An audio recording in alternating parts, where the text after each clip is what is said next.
So welcome everybody to class. We have an extraordinary speaker today in Senior Special Agent.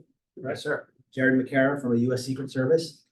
Ask as many questions as you possibly can. That's really the only way you get to learn, right? Don't be bashful. No questions are off the table. So thanks for coming. Thanks for everybody in Zoom as well. Without any further ado, welcome. All right, thank you. Good afternoon. How's everybody doing today? Good. My name is Senior Special Agent Jared McCara, and I'm a Senior Special Agent with the United States Secret Service. First question I ask every single group that I come and speak to, can anybody in here tell me what the Secret Service does? You guys know? Protects the president. Yes, protects the president. The overwhelming majority of the time when I ask that question, people know the Secret Service. We protect the president of the United States, their families, vice president of the United States, their families, former presidents, their families, visiting heads of state when they come to the United States, we protect them. But the Secret Service is a dual mission agency. Not only we do protection, we also do criminal investigations, much like police detectives. We work with federal, local, state police agencies to investigate all sorts of crimes, financial crimes, crimes on the internet, all sorts of fraud. So today what I'm going to do is I'm going to talk a little bit about the history of the Secret Service, explain a little bit more in detail, specifically what the Secret Service does, explain the dual mission. Also, I'm going to talk about the application process. I am the recruiter from our newer field office. Right now, it's a very exciting opportunity for college students to be able to start a career in the Secret Service. I'm going to tell you guys exactly what you need to do to get yourself ready and exactly what you need to do to get in the application process and how to be successful to get to the end, ultimately be faced with the decision whether or not you want to accept the offer with the Secret Service or not. Slide. Okay, so Secret Service, we talked about that, what the Secret Service does. Within the Secret Service, we have multiple career options, but for the gun carrier position, it is broken down to the special agent and the uniform division. I'm going to explain the differences between both of those. Also talk about some of these things here below for veterans, the different benefits and the commonality between our work and the military. Federal benefits, one of those things with the position, not only is there a salary, there are a federal benefits package, which is provided when you get employed by the Secret Service. Talk a lot about the application process, talk about how you guys can get started in the application process, what you need to do to be ready, how to be successful, and ultimately make it through the application process. And then take questions. Now, this is a small group. I like doing settings like this. I want to treat this, I don't want this to be a lecture. I don't want to have me stand up here for an hour and talk to you guys. Gonna obviously open up for questions at the end. However, if at any time during this, if you have questions, please let me know. Please raise your hand. Like we said, there's no question which is, too much or too little important. So please ask me questions throughout the course of this.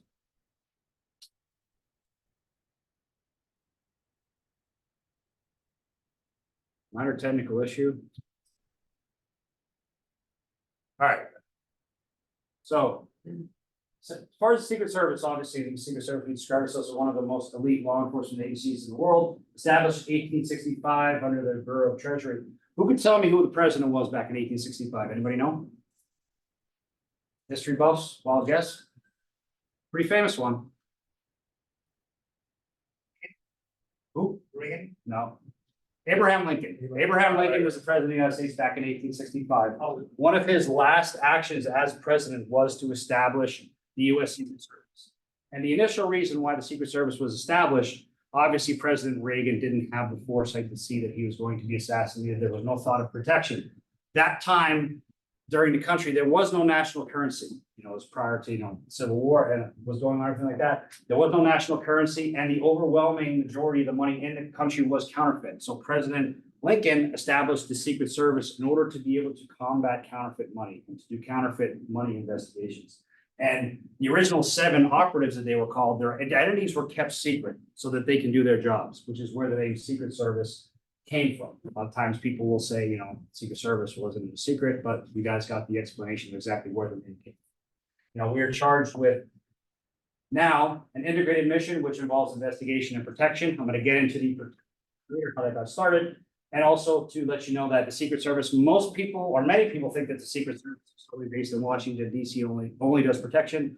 It's not true. We have over 150 offices throughout the nation and throughout the world. Next slide. Okay, so just a little bit of the history and the background. Obviously, President Lincoln established the Secret Service for, to combat counterfeit money.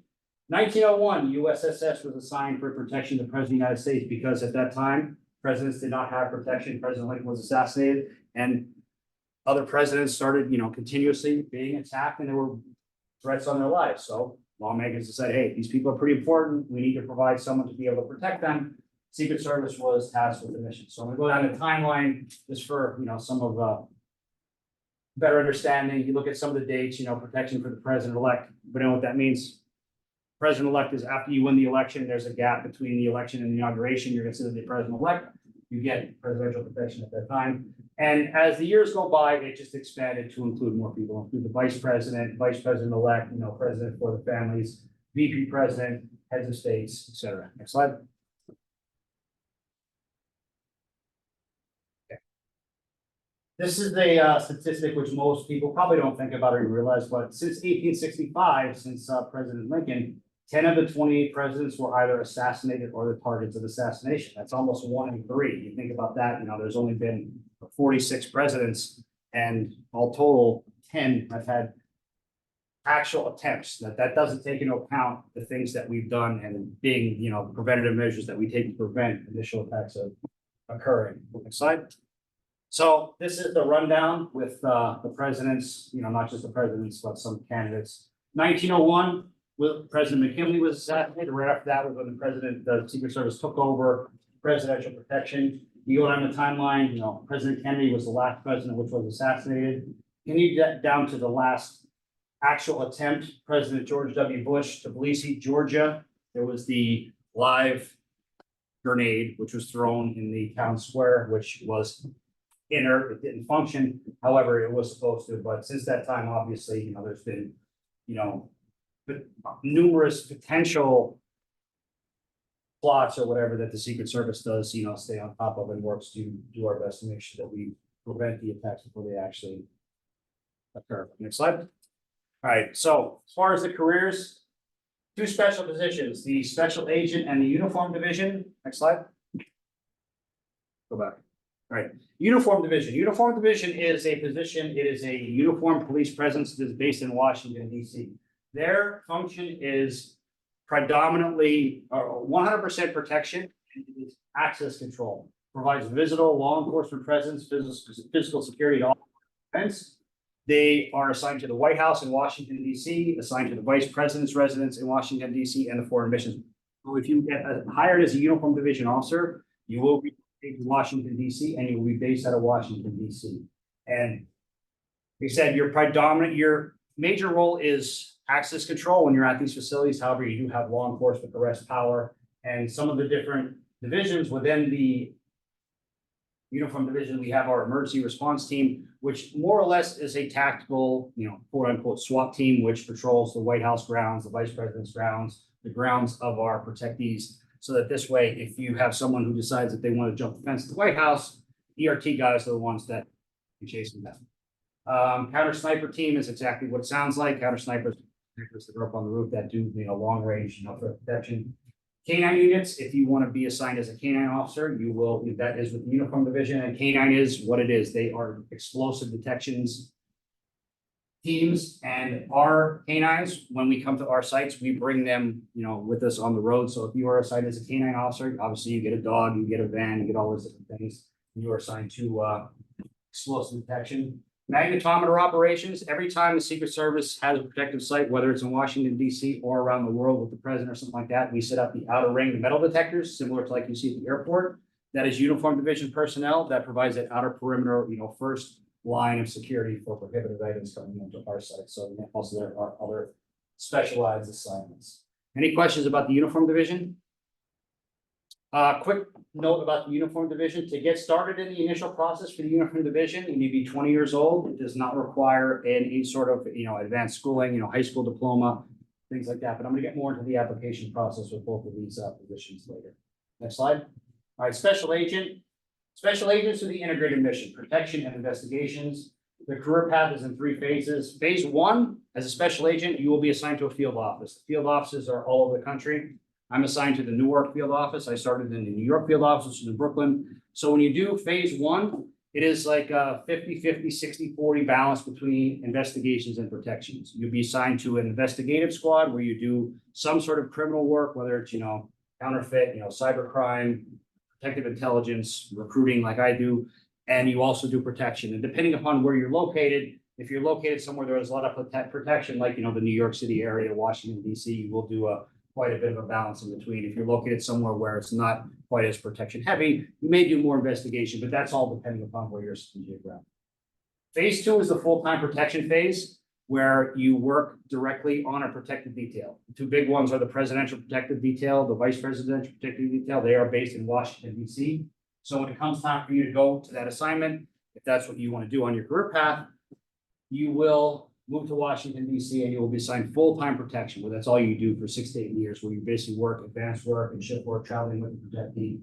And along with the big details based in Washington, D.C., we also have the former president's details. They're located, former President Trump is based out of Florida, but he's in Jersey quite a bit. We have, Clinton's, which are in Chappaqua, New York. We have the Bush detail in Texas. Different former details located throughout the country. With the Secret Service, if you want to do a former detail, that a lot of times that depends upon, right place, right time kind of thing, because there aren't as many spots on those that are available as there are on the big details. But it is definitely a career path, which, is an option for people that are interested in that. Pros and cons, there aren't any. It's just different. You get a different experience from things on the big detail as opposed to the small detail. But if you stay on the job as long as I have, I've been on the job for 22 years, you'll get a chance to do pretty much a mix of all that.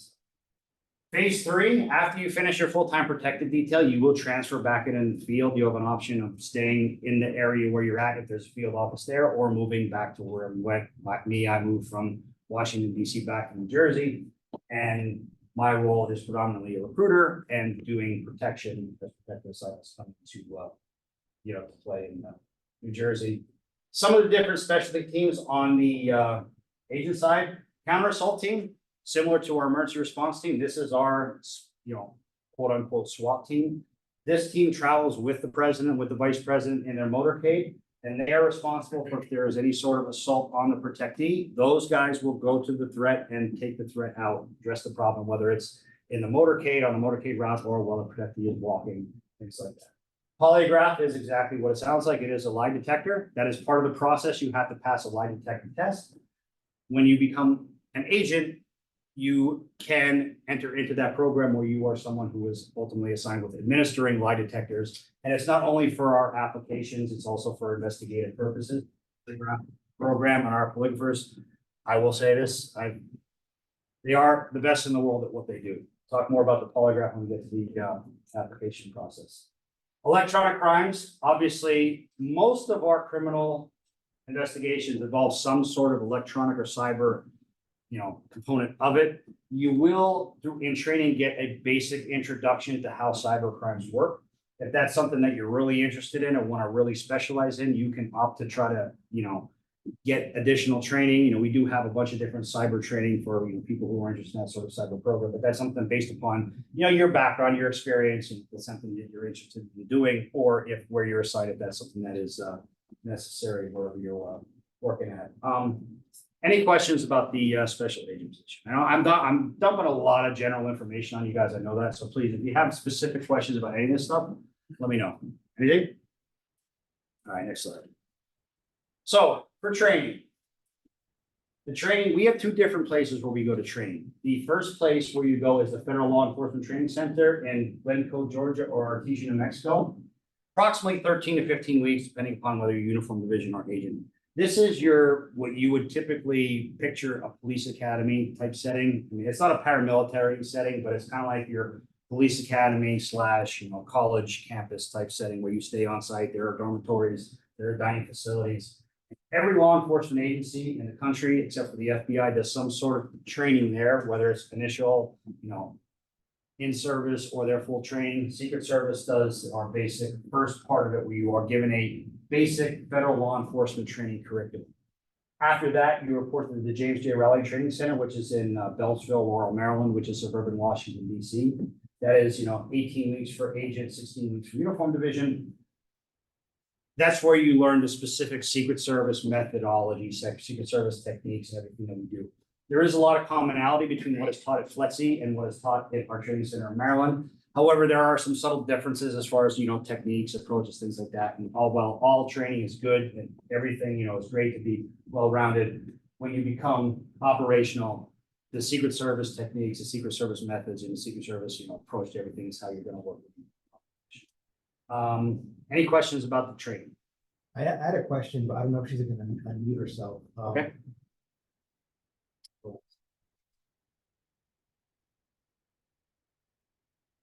Hi, am I allowed to ask the question? Yeah, So going back to the special agent services, the electronic crime special agent program, would that be introduced during phase 3? Like whether you stay where you were or you can move? No, there is a path for a phase 1 agent if you are in the cyber crimes program. There are a lot of different things that you need to do, different types of certifications that you need to, obtain, and different results that you need to produce to be able to stay in that career path. And it is something that if you do stay with it, and first off, you're accepted in it, and then you show that you are an asset in that program, there is an additional percentage of financial, bonus you get along with that.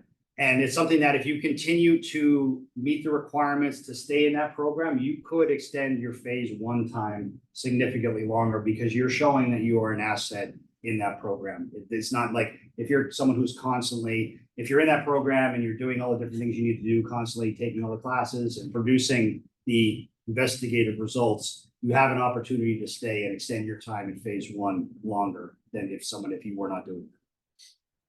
Question. Great. I know she was gonna add something. Did that answer your question on Zoom? Yes, thank you. The question comes up a lot of times in class, but physically, the aptitude tests, the physical aspect of the academy. So just briefly, something you suggest, recommend in your experience? Yeah, that's something that as part of this, I have a slide that's dedicated specifically to the physical fitness requirements. And one thing I'll touch upon that is that the physical requirements, they are what they are. They're black and white. There is no gray area to that. And that's something that each person is 100% up to them, how they do on it. The better prepared you are for it, the easier it is. If you're not prepared for it, and you try to get prepared, obviously we do organize physical fitness stuff in training and you have to take PT tests, but I tell everybody that, with this process, if you come in prepared, you can pass the physical fitness stuff, it's going to be a lot less stressful, your experience when you go through training, because it's the one test you can control. It's an open book test. You're going to see what you need to do to pass. If you know going in that you're going to pass, then it should be something you should be able to knock out, at any point in your career, any sort of PT test without having to give any sort of thought. Any other questions? Sir. If you came in as patrol, can you go into agent? Is it like a? That is a lot. That does happen quite a bit with the career path now. A lot of times we will have, and I think that's a situation where when we talk about with the requirements for the special agent position, if you may not have, the college credits and the related work experience or something like that, it is a path to get to that program. If you do start as a uniform division officer and you could get, established and then build your related work experience that way. So yes, that is something it is a common thing that we see people who don't quite meet the criteria for the agent position initially could start with the uniform division. But when we have, applicants that will apply to both positions, we'll try to lead them in the best path that suits them, because we do get a lot of people that will apply for the uniform division position, not thinking that they meet the criteria for the agent position, but we'll direct them that way if that's they want to go, and vice versa. It's good questions. Any other questions? I had a couple of, I'm gonna ask questions towards the end, but I had 6 or 7 questions about the age requirements. Okay, 37 is the max. 37. Yeah, because we have a mandatory 20-year retirement for gun carriers, and you have to retire at 57 years of age, so you cannot be 37 years of age or older. There are certain exceptions they made for people who are current federal employees, military, things like that, but 37 is the max, And for uniform division, it's 20 is the minimum and 21 for agent. All right, okay, let's go to the next slide. All right, here we go. Physical fitness standards. This is something that, the physical fitness requirements are something that in order to be eligible for the position, there's an initial physical fitness screening during the application process. You do take multiple physical fitness tests in the training academy, and you are required every single quarter to do a physical fitness test, as part of what we need to do. And then the standards are up here. Now, it is, most of my applicants are female and male between 20 and 29. That is the minimum requirements. I don't know if you can see, it's a little bit like, small here, but the standard test is sit-ups, push-ups, chin-ups, mile and a half run. And that's just one of those things, like with those exercises, I tell everybody that we're gonna tell you what you need to do to pass. You need to get a total of 10 points to pass, excellent is 4, good is 3, fair is 2, poor is 1. And that's pretty much the chart there. So this is what you need to work to. And now, when you do the initial application, the initial screening, the standards are a little bit lower. That's because it's the initial screening. But at the same time, I'll tell everybody that it's in your best interest that with this, if you're not ready physically, then get yourself ready before you get in the application process, because it's just one of those things. Like if you have something where, you're just not ready. I mean, the job opening is open, there is no closing window on it right now. So there's nothing where if you're not ready physically and you need to take a couple months to get yourself physically, I'd recommend getting yourself ready and applying them, because, like I said, I do see it all the time where you do have applicants who they get to the point where they are not as ready as they'd like to be, and then they go through training. It just makes it more difficult. Not that it's not doable. Like it does happen all the time, because, we do organized PT in training, and you are going to do a lot of different work, but, you are working out with, professional physical fitness instructors doing their workouts, and it's something where the better prepared you are for it, the easier it is for you to be able to do what you need to. Any specific questions about the PT stuff while it's up here? Now, this is to become operational when you're in the training. During the application process, there's one small difference. Instead of doing pull-ups, we do something called the Illinois Agility Run. And that's something that it is exactly what it sounds like. You're running down between cones and stuff like that. You can look it up online, see specifically what it is.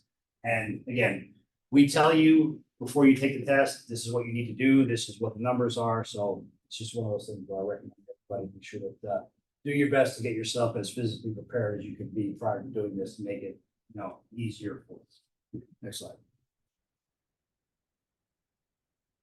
All right. Some of the basic requirements to apply. First things first, got to be a U.S. citizen, possess a valid driver's license, no visible body markings, which means, tattoos. If you have hand tattoos or neck tattoos or something like that, you got to be someone who's got to be willing to have them removed.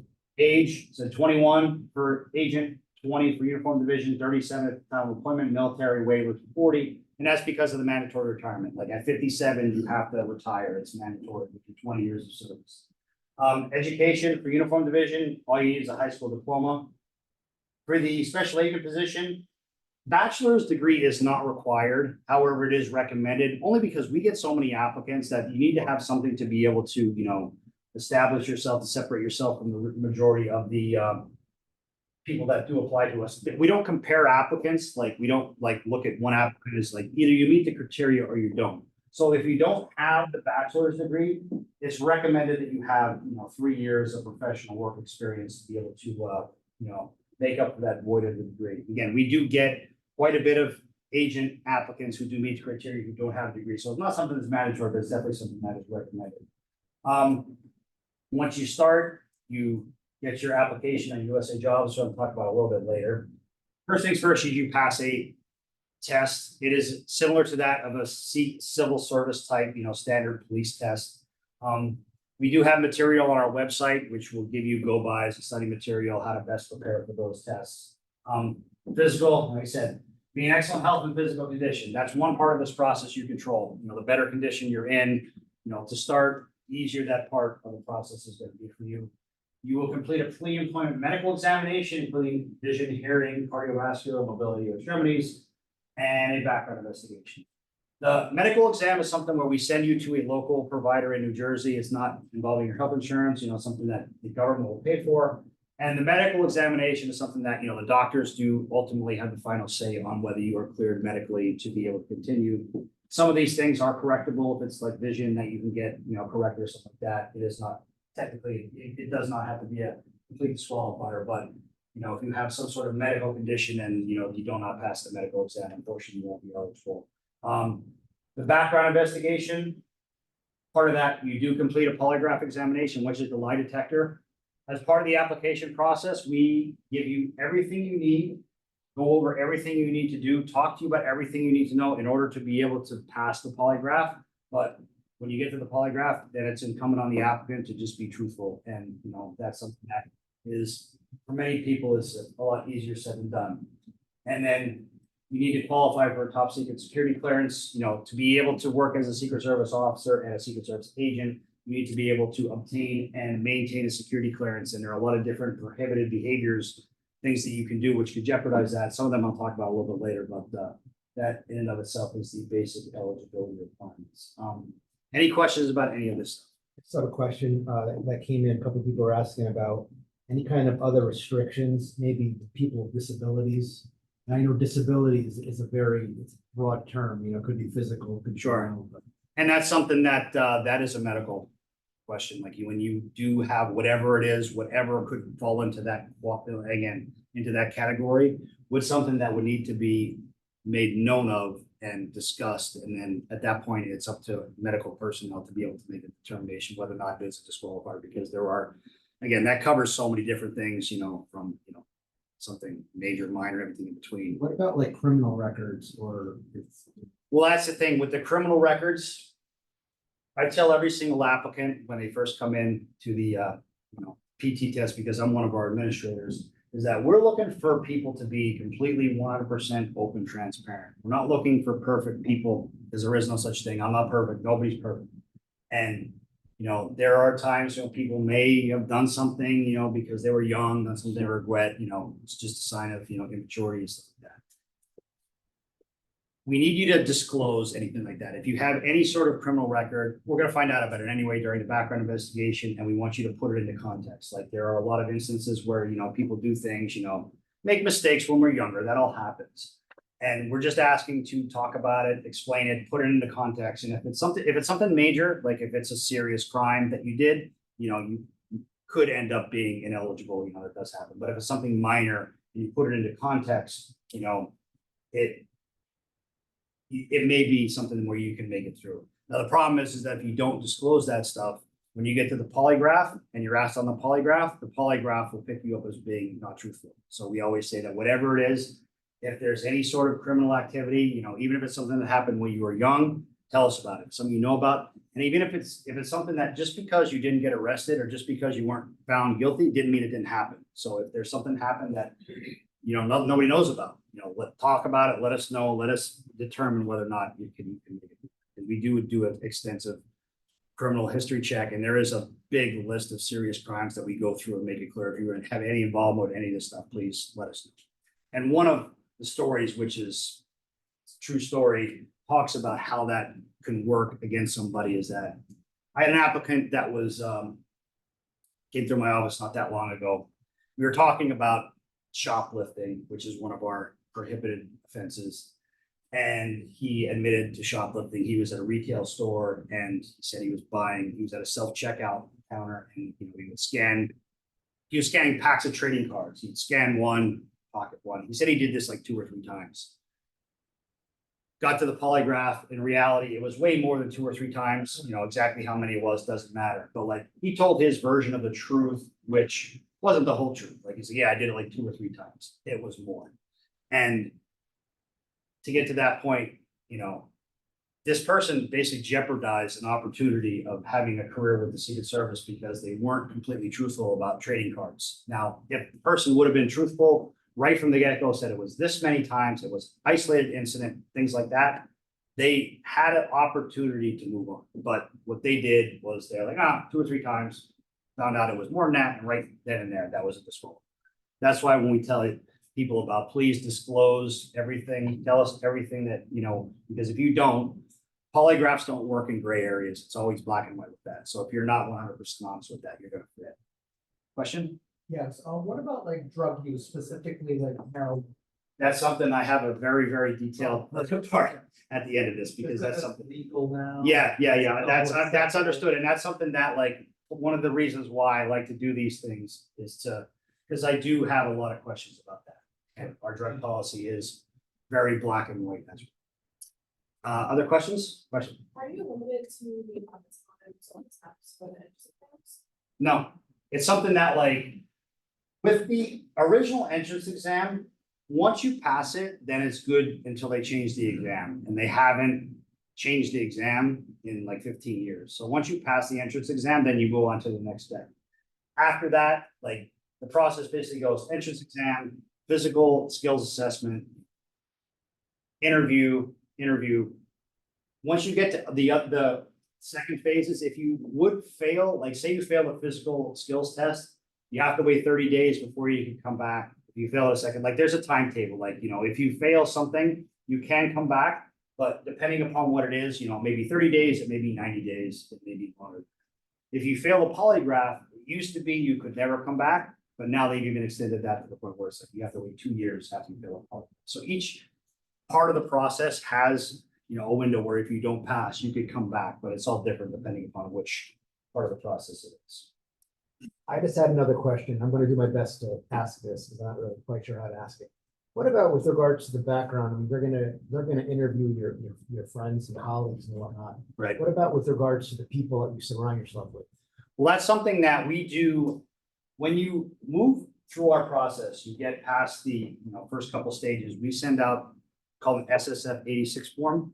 For anybody's in the military, they're familiar with that. It's a very detailed personal history form, starting from the time you were born up until basically the day you walk into our office, where you provide information on people you know, where you went to school, who you've worked for, everything like that. You give us a lot of references on your own. Now, we develop them on our own from people that we talk to. We find out additional people who that, you know, you haven't given to us, and we'll talk to that. We also will ask, is there anybody that you know that is going to cast you in a bad light? Because that is common. You might have somebody, you may be the nicest person in the world, and your neighbor just hates you. And, Yeah. you know, it's good to know that before we go in there. And that's just something that between like the information you provide us and the information that we, you know, develop on our own, we do a very thorough investigation. It's all about but that's something that, like, we will want to know if you have any foreign contacts, if you traveled overseas, you know, things like that. So it is one of those things based upon if you've lived a lot of places, you've done a lot of travel, you maybe if you were originally born in another country and then you have foreign, you know, it may be a little bit bigger, a lot more work, but it is something that we do a very comprehensive investigation. And a quick story as part of that. As part of the criminal checks that we do, like we do very, very thorough criminal investigations. And I had a applicant, another one, very recently came through my office, and it was my background. And the applicant was doing very well. They were checking a lot of the boxes that you would think, okay, this person has a legitimate shot to go through. And I did a check with the police department, and you guys familiar how Snapchat works? Yeah. What's the thing about that? You take the picture and it disappears, right? Yeah. What can you do though in that 10 seconds before it disappears? You get screenshot, right? So I found out that when this guy was a teenager, he did that. He had his girlfriend who sent him some pictures that probably shouldn't have been sent on Snapchat. He screenshotted it, and it ended up on Instagram. And it was something that where there was, you know, a report filed and everything like that. But this happened when he was a teenager. He didn't disclose it. He never talked about it. I found it out during the investigation that this happened. And at that point, he was pretty much, you know, going to be disqualified anyway. I gave him the opportunity to try to talk about it. Basically told him, like, I know something about you, you're not telling me. Are you going to tell me about it any time? He never did. And ultimately he got disqualified. So that's something that, like, even if you go back to something like that, where, you know, he thought he was 14 or whatever he was, and that, you know, okay, it's over with. They don't know about this. They're going to find out about it. We did. So it's just one of those things to just be mindful of when it comes to our investigation, that we do a very, very, very deep dive into your past. And it's not, I'm not saying that to freak anybody out, like, you know, I'm not saying that, but err on the side of caution. If something happened from your past that you think we need to know about, tell us about it, you know. Again, if it disqualifies you, you're saving yourself some time, basically not delaying the inevitable. So, any other questions about that stuff? Sir, What about like affiliations to like extreme groups of any type?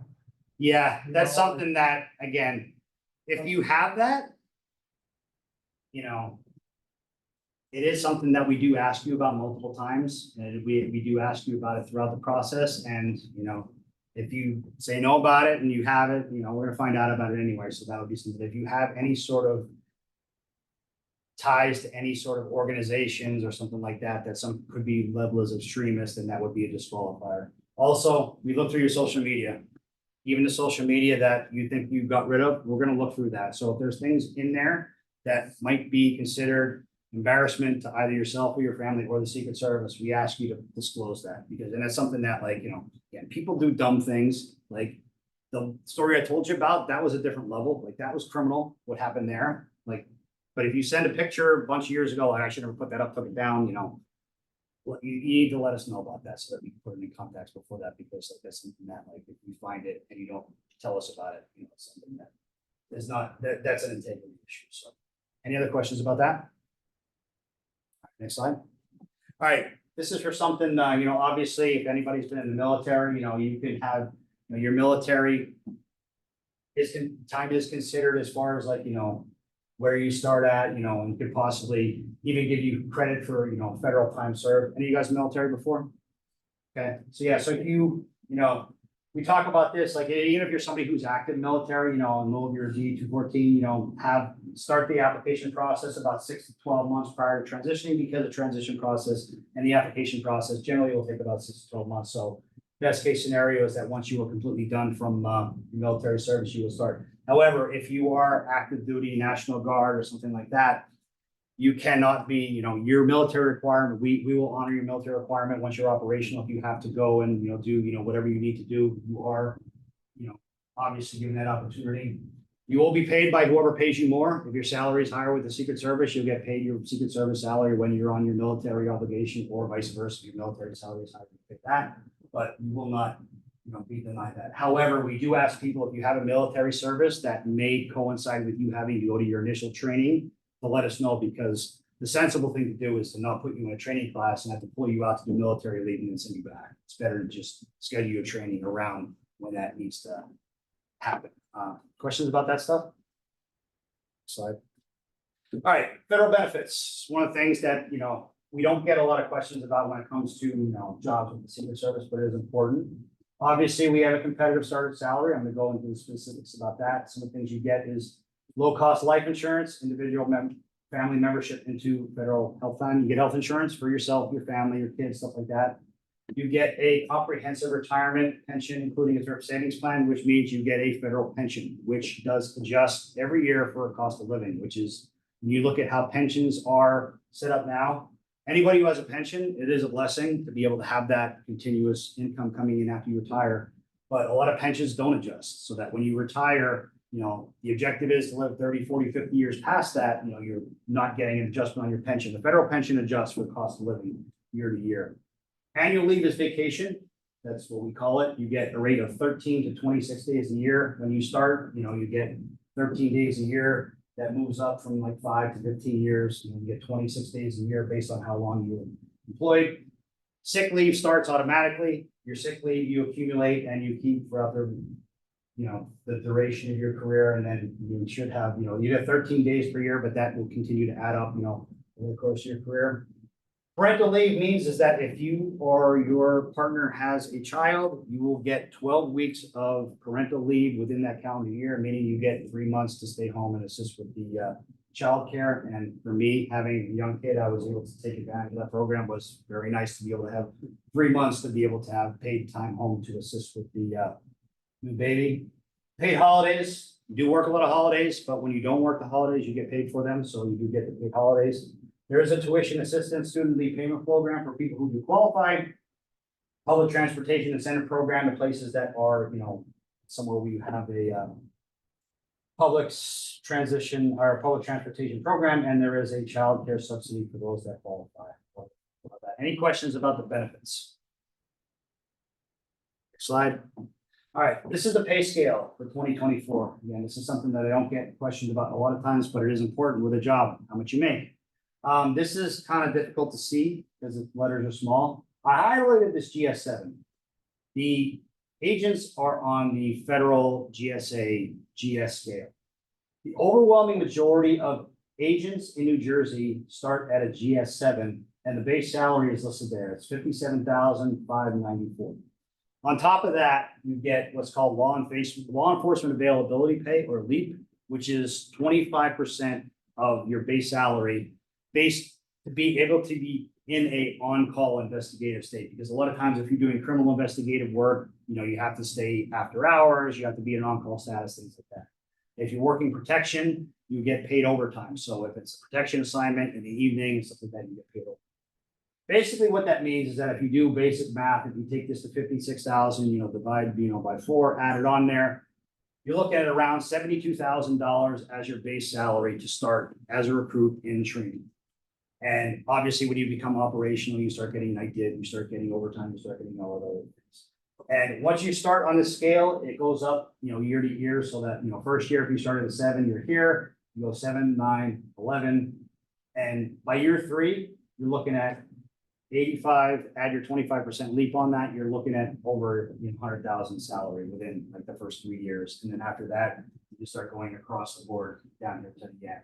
So, yes, like we said, it's a competitive starting salary. You start out about 72 as a recruit.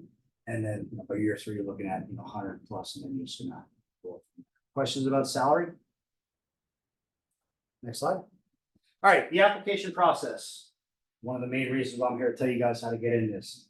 Create a federal resume. There's no real specific one template we're looking for. I may say them all. There's a bunch of different good ways to create a federal resume. Just want to make sure you tailor your resume to the, to the job. If you're looking to be a Secret Service agent, type, or a Secret Service officer, include things like that, relatable to that. Big thing is make it chronological. Start from today and work backward. Like when you do your education, like start, with Bentley College dates, the next one, high school, and go backwards. Same thing with your employment. Like if you have a job now, list your most current job, and then work backward up to like your last job. Highlight your skills, list your accomplishments, and if you have any sort of volunteer experience or stuff like that, please include that in there, because when we do the total person concept with our applicants, those are things we're looking for. And also your educational credentials, like I said, start with the most recent, the most current, work backwards. The job openings are all on usajobs.gov. I don't know if you guys are familiar with that website. I'm going to have some handouts and stuff like that you guys could look through, which will take you specifically through the job openings. So go on usajobs.gov, search for U.S. Secret Service. They'll give you all the vacancy announcements, the gun carrier, non-gun carrier, and everything in between. You click on there, you do a pre-vacancy questionnaire, which along with your resume, USA Jobs will filter out the different resumes and the questionnaire to see if you are eligible or not. Now with the pre-vacancy questionnaire, this is something that USA Jobs has done, like Secret Service didn't do. You have to make sure you read each question, and because there is one section of it where there's like 20 questions in a row where it's like every answer is no to like the 16th one, and asks you if you have a valid driver's license. That's yes, and then the rest of them are no. I don't know why they did it that way. And we have a lot of our applicants that will get their application inadvertently put in the disqualified because they just thought they're supposed to go no down the box. So please read all the questions before you answer them, because I've had that happen with applicants of mine. They just went through the whole section, put no, missed the valid driver's license. Obviously, you don't want to overstate your qualifications. That's something that, ultimately, could get you through the initial process, but will be found out later. Have your documents handy. Once we start doing your investigation, we're going to ask you for documents. We're going to ask you for transcripts. We're going to ask you for different things. We're going to ask you if you traveled overseas, where you've lived, what you work for, things like that. So go back through your history. Try to get that information, and have it handy so that when you need to provide it to us, you'll have it. Because like, if you're somebody who's worked 10 different jobs, probably not going to remember the exact physical address of everywhere you worked. You may not remember your supervisor's name or their phone number. And then you're going to have to get all this stuff to us at one time. So the sooner you start working on that, have that stuff ready, then it'll allow you to be able to save some time when you get to the process. Any questions about that stuff? All right, next slide. All right, now this is a big one. The drug applicant eligibility. I get a lot of applicants that will start in the process and they don't read our drug policy. It is on the Secret Service website and it is black and white. And it is something that it is what it is. You're either compliant with it or you're not. And if you are in compliance with the process, then you can continue to move through the process without worrying about it. If you're not in compliance with the process, my suggestion is either wait until you are and then start the process, or if you start and you realize you're not you're not eligible, withdraw and wait it out until you. Now, some of the different things, the 1 year marijuana, cannabis, prescription drug misuse, codeine, oxycontin, oxycodone, morphine, Ritalin, Valium, hydrochloroquine, Xanax, and Adderall. Now, this is something that with some of these, there are substances that have been decriminalized. There is a lot more, stuff like that as far as where you live, what's legal, what's not. We adhere to federal law, federal guidelines. So if you are someone who is using any of these substances and you want to be a Secret Service agent or officer, you need to discontinue, stop using, wait 1 year until the last use, and then start the process from there. Because if you try to get through the process while you're ineligible, again, the polygraph will get you, and then you ultimately have to wait a lot longer. So question about psychological disabilities, kind of piggybacking off of the prescription drug. So are you talking about misusing the? Yes, Okay. So if you have medication that is for- prescription medication, that is fine. It is misuse. If you are buying or using someone else's or something like that is misuse, then that is something that is disqualified. Any prescription medication, whatever it is that you're on, would not be something that would be disqualified. What about medical cards for marijuana? Well, that's the same kind of thing. That's a prescription. So if you have that and it's, a doctor signs off on it, the only difference is that you need that. You can't say, okay, I just went into a dispensary and I bought marijuana legally without a prescription, even though it's legal. There's a difference with that, and we have seen that. And also too, if you have inadvertent use, if you use some sort of like CBD oil or something like that, where you bought it at Target and not that you did it unknowingly, that's fine. But it has to be the knowing, use without a prescription, be ultimately cause you to be ineligible. Now, tell you guys this because I have seen this as well. If you are somebody who is potentially, a substance user and you're looking to be in law enforcement and you want to stop, do not sell what you use, what you still have. Because I had an applicant who was, user of a substance, wanted to join the Secret Service, sold the rest of the stuff that he had because he didn't want to be out for the money. If you sell any of this stuff illegally, it's a 10-year wait till you can come back in the application process. Now, that's not a death sentence. If you start the application process when you're in your 20s, you still have to be 37. So it's not that, but if you've only been alive for 20 years and you got to wait 10 years to do something, that's a pretty long time. So please do not sell something, even if it is a legal substance, stop using it, take the loss financially that was associated with what you bought, because if you sell it, then you got to wait 10 years until you. 3 years, prescription drug abuse, codeine, oxycontin, same kind of, these are all similar, but this is something that, the difference between misuse and abuse is something like if you were somebody who was, an abuser of prescription medication, like someone else's prescription medication, all these different things, you have to wait 3 years. 5 years, anabolic steroids with no prescription. It's common thread, everything with no prescription. Any substances, ecstasy, molly, nitrous, whippets, poppers, mushrooms. And you guys may or may not even know what any of these things are. All of them are, but if you're somebody who has used any of these sorts of things, and you're still interested, you can still come back and be with the Secret Service. You just got to wait a little bit more time. It's something that there is no gray area with this. The only thing I could say for somebody who may have done this, policies are constantly being reevaluated. This may be something that may shorten, may lengthen some of the time. I'm not the person who does that kind of thing or makes that decision, but that's just one of those things. It's black and white. So at least, if you are interested and you are somebody who has used one of these things, within the last year or two, you still have a little bit of a ways before you can be eligible to, and be realistically considered for a position. Cocaine or crack cocaine, it's a 10-year wait. Same kind of thing. It's not a permanent, disqualifier, but it is a 2-year. Any questions about any of the drug policy requirements or any of the drug, And again, this is something that I tell people about this all the time. I tell them from the first time I talk to them, I tell them about the physical fitness at the physical fitness assessment. And I say, hey, listen, you know what? If you're not in compliance, withdraw. And when you start in our process, like you can withdraw at any time. We don't hold it against you. We don't ask why.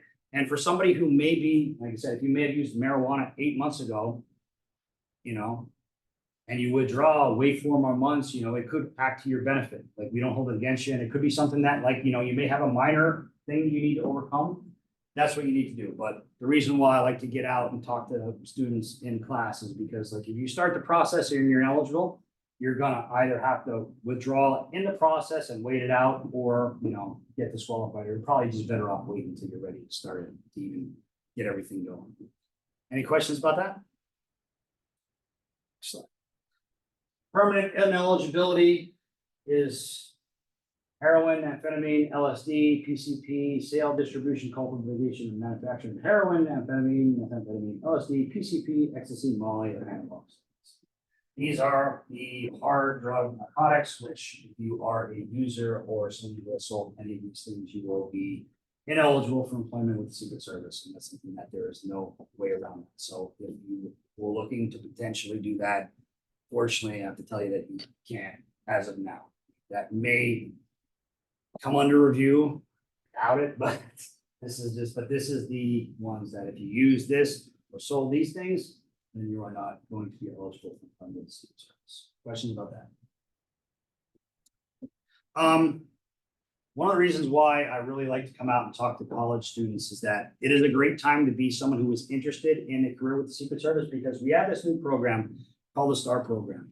Because historically, to become a Secret Service agent, we look for, in a total person concept, a college degree with some sort of related work experience combination.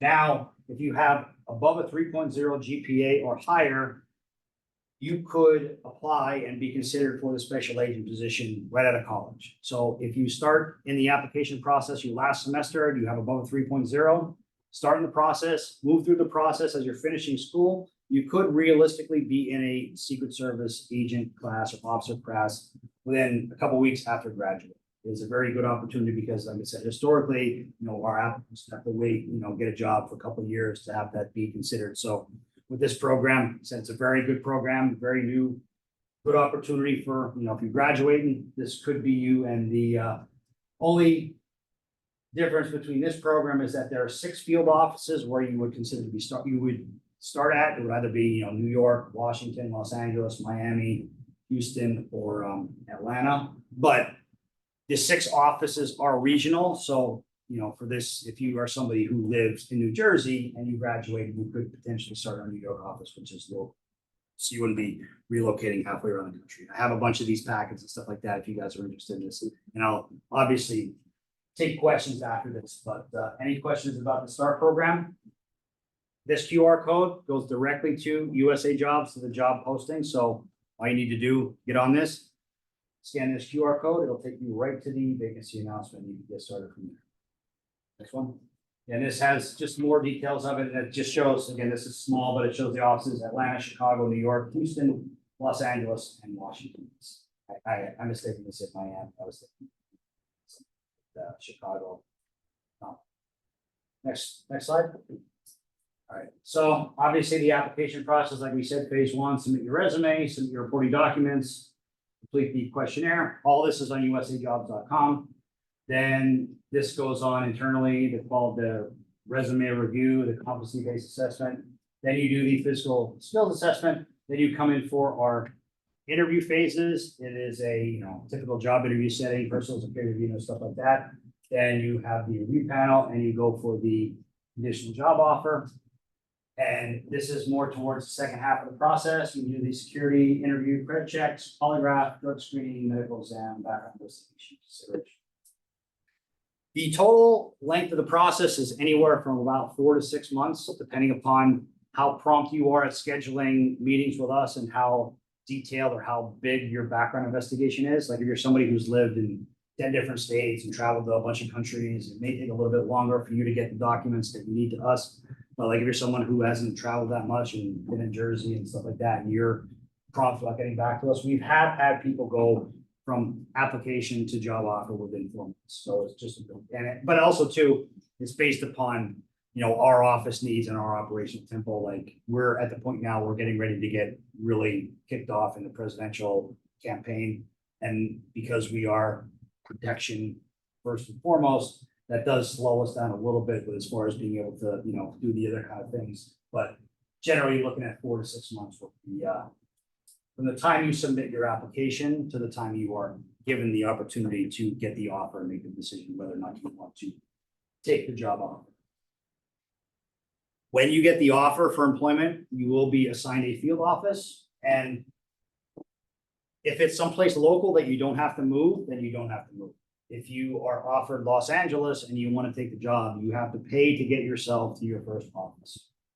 Once you are on the job, after that, every time you transfer, if you transfer to Washington or you transfer to different field offices or something like that, the US government pays to move you. You are assigned a relocation specialist. They will work with a moving company, who will come and they will pack up all your house, your apartment, all your things, take it to wherever you move to. I've had to move 4 times with the Secret Service. Moving is not fun, but when you have professional movers that come and do it for you and you have Uncle Sam that pays for it, it makes it a little bit more better. So that's part of the, when you transfer, you don't have to pay to move yourself. So I had a question that was in the chat about jobs that are outside of traditional agent jobs. So we're talking about like somebody helping you move. What about like other like civilian jobs? In the Secret Service? In the Secret Service, and is there like an age requirement for those too? No, the different, the ones that are gun carrier positions, agent, special officer, uniformed officer, those have the age requirement because you have mandatory retirement. The administrative positions we have a bunch of different administrative support staff, investigative assistants, non-gun carriers. That doesn't have the mandatory retirement. So those age, they have the, you can be older and apply for those jobs. And that's something that I have a bunch of these, which I'll let you guys disseminate. This will take you directly to the Secret Service recruitment website that has every single position within the Secret Service. Talk about all the criteria for it and what you need to do. But the administrative support staff is something that there aren't as many of those as there are agent and officers, but they are located throughout the country. And that's the same kind of thing. USA jobs, you look at Secret Service, administrative support, investigative support, things like that. Those vacancies are all in USA jobs. Any other questions? Next slide. All right, so that is everything that I have as far as the presentation portion of this. We covered a lot of different things, from history to the job, some basics about it, and then the application process, drug policy, etc. I do have all kinds of materials. I have the handouts for the STAR program. Please take these. If you have other people you might feel are interested in them as well, please take them. I have these, flyers, which have the QR code, which goes directly to the Secret Service recruitment website, which has everything on there. It also has my contact information on there. My name, my email address is on there. So if you are somebody who you have questions later, or if you are looking to get in the application process, or if you get in the application process, you need some guidance and some direction, obviously feel free to reach out to me. I'll be happy to answer the questions that you have. So at this time, I'm going to open up the floor to, however many questions you guys would have. Let's start with the classroom. If anybody has any questions, let's have some questions in Zoom. So let's get one from the class. Any specific questions? What can they be doing now as students? Go in the back. What about associate's degree? They apply to the STAR program? The associate, no, that if you have an associate's degree, it would not be, you would not be eligible for the STAR program. That would be something that with the associates, you would be directed to the uniform division to start, or it would be recommended if you're looking to become the special agent to finish your bachelor's or have some sort of related work experience associated. How far in advance can a student apply before they graduate? My recommendation is that you start the application process when you start your final semester. you're graduating in, say, May, I recommend starting the process in January of that year. You don't want to start it too early, because if you finish the process before you finish school, then you probably would have to withdraw and wait, get back in, that kind of thing. But I would say starting your last semester, when you start your senior year, your final semester, if you're interested, start the application process then, because this way you'll be moving through the process in your last semester. And if the timing works out, it could be that you don't have very long from the time you graduate until you start in a class. How many years of work experience do you need to be eligible for a special agent uniform division?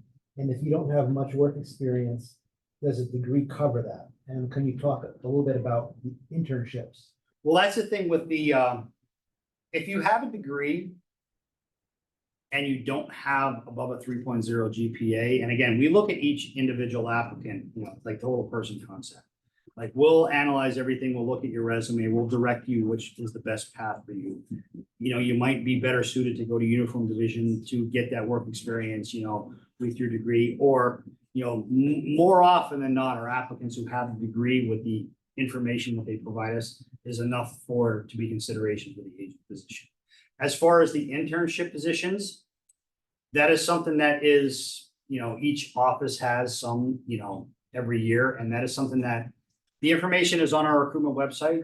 There is a link for, educational employment opportunities.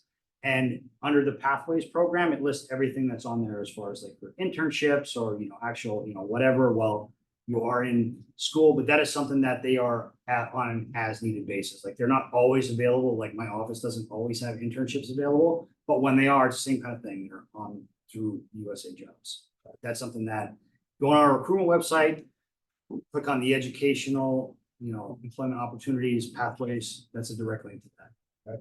Any questions, other questions in the classroom before I ask more Zoom questions? Okay. We had talked earlier about disabilities. Somebody had asked about psychological disabilities, such as mood disorders and personality disorders. Can you talk a little bit about that? I know you said it was a medical case-by-case basis. Yeah, that's something that during the application process, that stuff is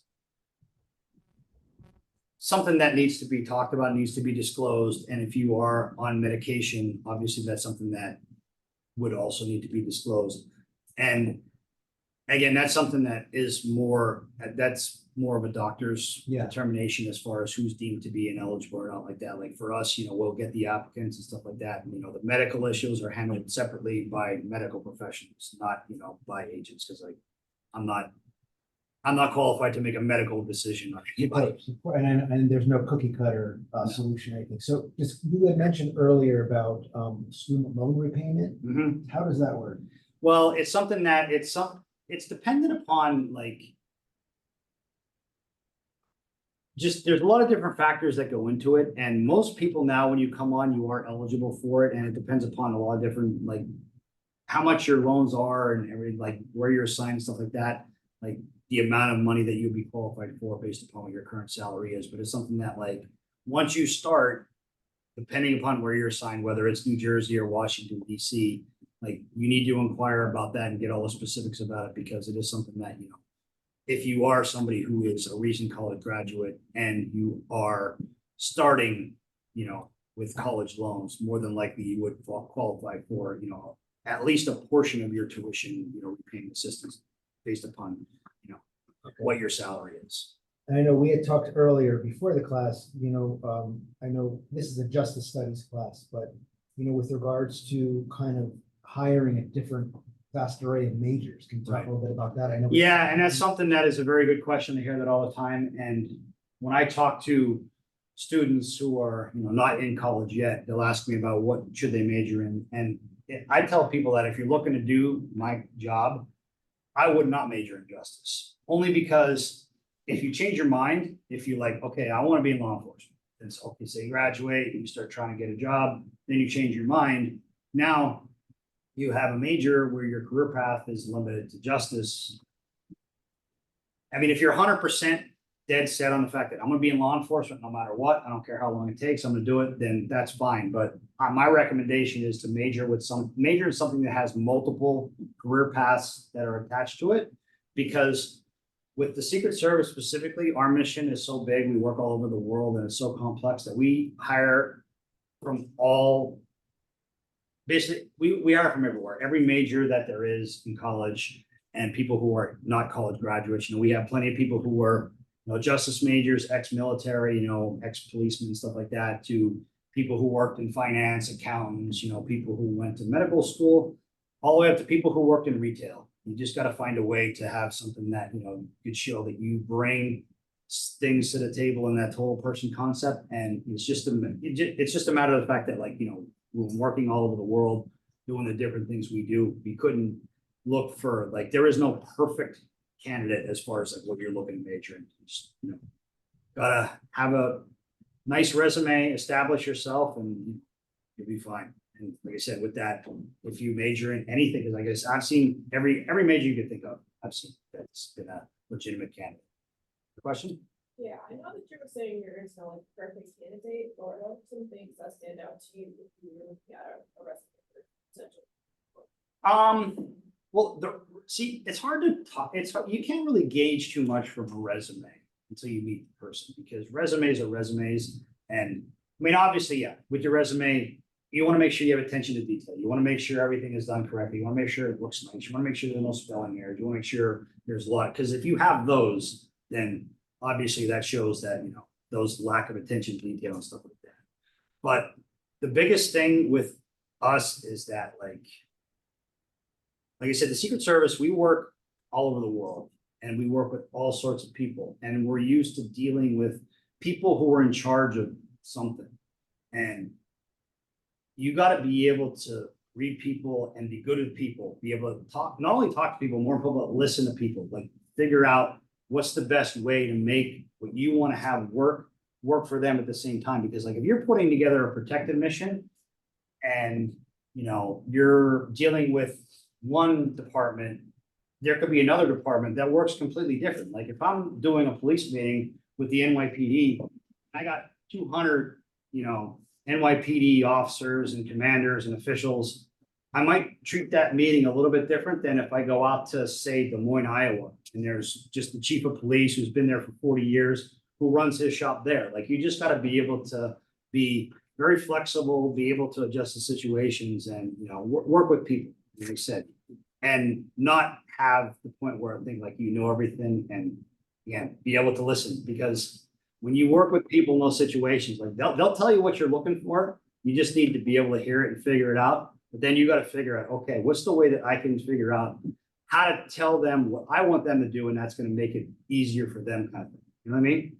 So yeah, you just got to be able to deal with people very well, because you're going to deal with, people who are elected officials, royalty, and every sort of job in between. One day you're going to be working at some royal palace halfway around the world. The other day you might be doing a search warrant at some neighborhood in Newark or something like that. And you got to, manage them both. Any other? Yeah, I have these things. I'll leave them up here so that you guys can take them, and feel free to take as many as you'd like. I have a question. There's no more questions in the Zoom. Does anybody else have any questions? What would you say has been you've been in the field for, over 2 decades.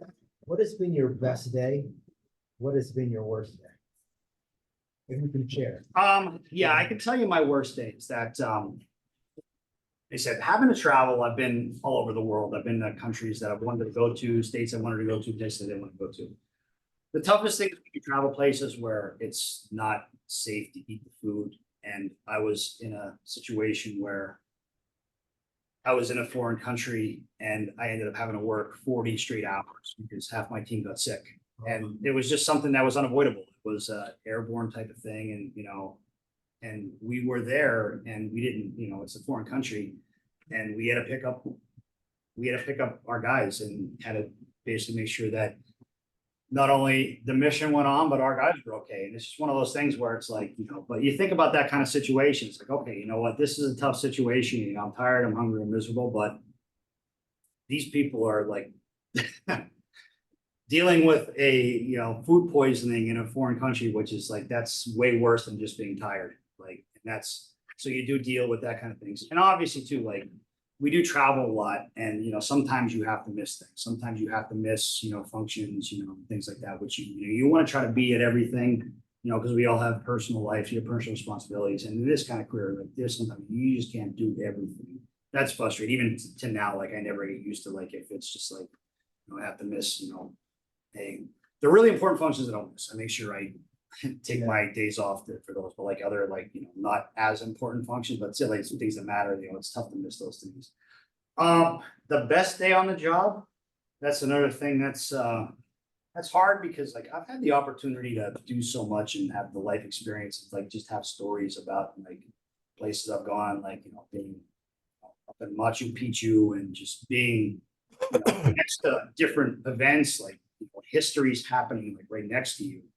Being there, it's like after a while you get a little bit like used to it, but at the same time you think back about it, it's a pretty good thing. And we also do, have the opportunity to be able to give back to our, family members and friends, a lot of them. I've had my kids at the White House for Christmas to see the Christmas show and met different protectees and stuff like that. But yeah, with this career, there are a lot of really good days, but it is a job. There are a lot of bad days, but the really good days definitely do outweigh the bad days. I have a couple of people on the Zoom. I have one person who raised their hand, and then I have one person, Guine, who unmuted themselves. I don't know if you have a question. And then I have Uwami who raised his hand. Uwami, you can unmute yourself and ask the question. Okay, thank you. Good afternoon. I was gonna ask about dual citizenship because part of the requirement says U.S. citizen. What if you're a dual citizen?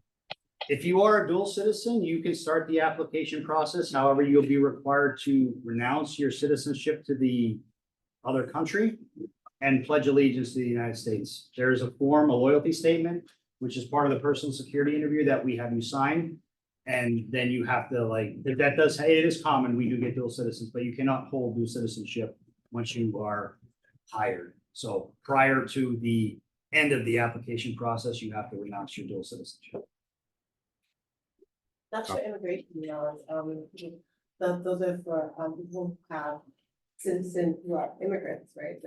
Well, but for us, it's a security clearance issue. To be able to have the top secret security clearance, you can't hold dual citizenship with that. What about felonies or?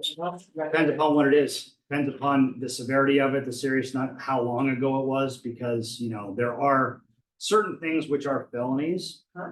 And, it's a felony, but it may be really serious. It may not be real serious because, there's a big difference between, I told the story about the person with the Pokemon card shoplifting before. There's a big difference between that and being actively involved in a bank robbery. So, it depends.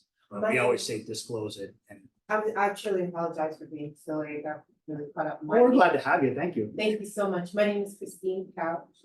So everyone knows. Nice to meet you. Nice to meet you. Yeah. I'm getting my bachelor's degree for health services management. Okay. And right now we're doing human resources. I have a class in technology. So right now we're doing children victimization. Yeah, and that's something that when you look at the different types of things that the Secret Service does, we talk about, and I didn't go too many things about the specifics of it, but as part of our cyber program, we do a lot of work with the National Center for Missing and Exploited Children, do a lot of different stuff with kids in schools and things like that. Yeah, and child molestation and child trafficking. Well, that's something that, especially in New Jersey, the New Jersey State Police, the Crimes Against Children Task Force is as good as you're going to see nationwide. We work hand in hand with them and different federal agencies that, as part of our cyber program, we are very active in that. Cool. Quick question in the Zoom, and then I want to be respectful of your time, so I know we're up against the time. So, and I know you kind of answered this question with regards to being born into the country. So I have a U.S. citizenship. I've had experience of working 10 years as a police officer in my country, of birth in different departments. But now I'm studying criminal justice, and I'm going to finish my studies at 39. Are there any possibilities of him applying at 31? Unfortunately, no, like, because it would be something where he'd have to be with one of the either investigative support or administrative staff, because the gun carrier positions with 20-year retirement, unless there's a military exception, it's unlikely. And then separate question, is the COVID vaccine still required for this position? No, All right, well, again, I thank you. I want to be respectful. We went a little bit over. Thank you so much for your time today. absolutely, my pleasure. Thank you. Yeah, and as I said to you guys, I have a bunch of different handouts here. Please take one, take both of them, and if you know somebody who you think would want them, take that stuff. My contact's on there. You have more questions down the road, you want to know more, if you get in the process, don't hesitate to reach out. Because like I said, my goal as a recruiter is to give you all the tools you need to do to get to the end. Thank you. Thank you. Yeah. But again, I want to be respectful of